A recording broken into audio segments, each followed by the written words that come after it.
దివాకర్రావు ఆధ్వర్యంలో జరిగిన విలేకరుల సమావేశంలోనే ముఖ్యాంశాలు. గ్యారెంటీల వైఫల్యం, 6 గ్యారెంటీలు అమలు చేయకుండా కాంగ్రెస్ ప్రజలకు బాకీ పడిందని, అందుకే డిప్యూటీ సీఎం బట్టి విక్రమార్కను బకాయి విక్రమార్క అనాలని ఆయన విమర్శించారు. అబద్ధాలు చెప్పి కాంగ్రెస్ అధికారంలోకి వచ్చిందని దుయ్యబట్టారు. ఎమ్మెల్యేపై ఆరోపణలు, అవినీతి, గూండాయిజం, భూ కబ్జాలకు పాల్పడుతున్న ఎమ్మెల్యే ప్రేమ్ సాగర్ రావును ఆదర్శంగా తీసుకోవాలని డిప్యూటీ సీఎం చెప్పడం హాస్యాస్పదమని అన్నారు. 2.5 ఏళ్లలో ఎమ్మెల్యేలు 500 కోట్ల అప్పులు ఎలా తీర్చాలో ప్రజలందరికీ తెలుసన్నారు. ఆలయ పనులు అడ్డగింపు, రాజకీయ కక్షతోనే గత బీఆర్ఎస్ ప్రభుత్వం విశ్వనాథ ఆలయానికి మంజూరు చేసిన 1.97 కోట్ల పనులను అడ్డుకున్నారని, షాపుల కూల్చివేతతో రోజుకి 2 లక్షల ఆదాయం గల్లంతైందని ఆరోపించారు. కేసీఆర్కే మళ్లీ జై. రాష్ట్రంలో సీఎం స్థాయి నుండి ఎమ్మెల్యేల వరకు అందరూ అవినీతికి పాల్పడుతున్నారని, కాంగ్రెస్ పాలనపై ప్రజలు ఆగ్రహంతో ఉన్నారని, రాబోయే రోజుల్లో మళ్లీ కేసీఆర్ నాయకత్వంలోని బీఆర్ఎస్ది అని అధికారమని ధీమా వ్యక్తం చేశారు. అసలు బట్టి విక్రమార్క గారు ఇలా ఫైనాన్స్ మినిస్టర్, ఆయనే బట్టి విక్రమార్క గారు వారు బకాయి విక్రమార్క గారుగా మేము పేరు పెట్టాలని చెప్తున్నాం. బకాయి పడ్డారుగా మొత్తానికి. ఇక బట్టి ఎట్లా అంటారు? బకాయి విక్రమార్క గారు. మరొకటి బాగా సంబోధించారు ఒక వ్యక్తి విషయంలో. చంపినోడు దేవుడు కాదు, ప్రాణం పోసినోడు దేవుడైతే. కూలగొట్టినోడు అభివృద్ధి చేసినాడు కాదు, కూలగొట్టినోడు దుర్మార్గుడు.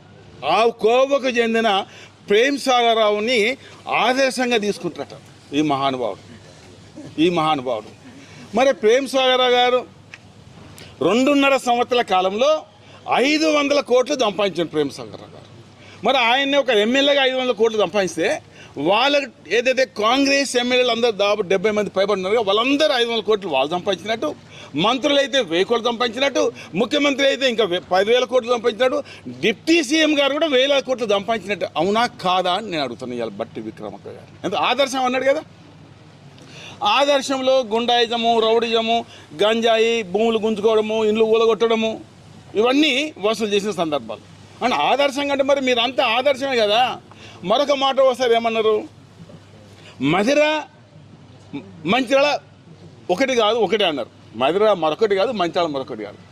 మరి ఇవన్నీ ఇక్కడ జరుగుతున్నాయి, మరి మీ దగ్గర జరుగుతున్నాయా? మధిరలో ఈ కూల కొట్టడము, గంజాయి బెచ్చం కొట్టడము, వేయడము, రైస్ మిల్ దగ్గర పైసలు వసూలు చేయడము, ఇండ్లు ఊలగొట్టి వసూలు చేయడము. మరి మీరు అదే కోవకు చెందినట్టు అవుతుంది కదా బట్టి విక్రమార్క గారు. బాకీ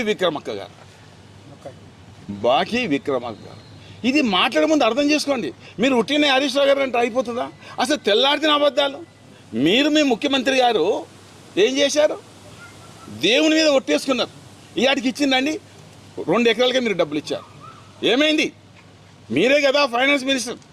రేపు పెడుతున్నారు 18వ తారీఖు నాడు మొత్తం కాంట్రాక్టర్స్ 10,000 మందితో పెడుతున్నారు, ధర్నా చేస్తున్నారు హైదరాబాద్లో. దానికి సమాధానం చెప్పండి విక్రమార్క గారు. బాకీ విక్రమార్క గారు సమాధానం చెప్పండి. మీరు ఎవరికి ఇస్తున్నారు? కాంట్రాక్టుల పాపం చనిపోతున్నారు, స్కూళ్ళు కట్టిన వాళ్ళు పాపం ఇబ్బంది పడుతున్నారు.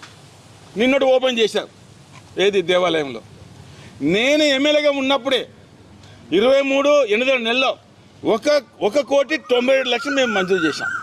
ఏది ఆలయం దాని పునరుద్ధరణ కోసం. 2.5 ఏళ్ళు దాన్ని మీరు టేకప్ చేయలేదు. నేను శిలాఫలకం వేసినాం.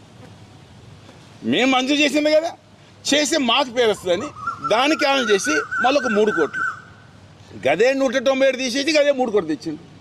అది అభివృద్ధి? నువ్వు అభివృద్ధి చేసినట్ట. దాని ముందట ఉన్న షాప్స్, ఆ టెంపుల్కి నెలకు 2 లక్షల పైసలకు ఆదాయం. అది ఊలగొట్టి సంవత్సరం అయింది. ఏదైనా ఆదాయం? నువ్వు ఆదాయం చేస్తున్నావా? మీ ఎమ్మెల్యే చేస్తుంది కదా, ఆయన ఆదర్శం తీసుకుంటారు కదా విక్రమార్క గారు. ఆయన ఆదర్శం తీసుకుంటే సర్వనాశనం అవుతుంది. మొత్తం తెలంగాణ సర్వనాశనం. ఇప్పుడు నేను చెప్తే 500 కోట్లు సంపాదించండి, మీరు అందరు లెక్కలైతే 1000 కోట్లు అవుతాయి. ఇక 1000 కోట్లకు లూటు చేసిన వ్యక్తిని నువ్వు ఆదర్శంగా అంటే అసలు నేను ఏమని సంబోధించాలి? విక్రమార్క ఏమని సంబోధించాలి? గలా అంటూ నువ్వు పట్టుకొని మీరు మాటిమాటికి వస్తున్నావు. మరి ఏం మహిమ ఉందో మాకు అర్థమవుతలేదు. నీకు ఏం మహిమ ఉందో? ఏదో డబ్బుల మహిమ ఉంటే నువ్వు వస్తున్నావు. డబ్బుల మహిమ గతంలో ఏం చేసి ఉంటే వస్తున్నావు తప్ప ఇంకోటి కాదు. నేను చెప్తున్నా, ఇలా మేము ఆదర్శంగా ఉన్నాం. ఇలా ముఖ్యమంత్రి కేసీఆర్ గారు చేసిన పనినే ఆడ మేము పట్టాలు ఇచ్చాం. ఈ మంచిర్యాల నియోజకవర్గం 3,000 పట్టాలు ఇచ్చాం. దాదాపు ఒక 200-300 మిగిలినాయి.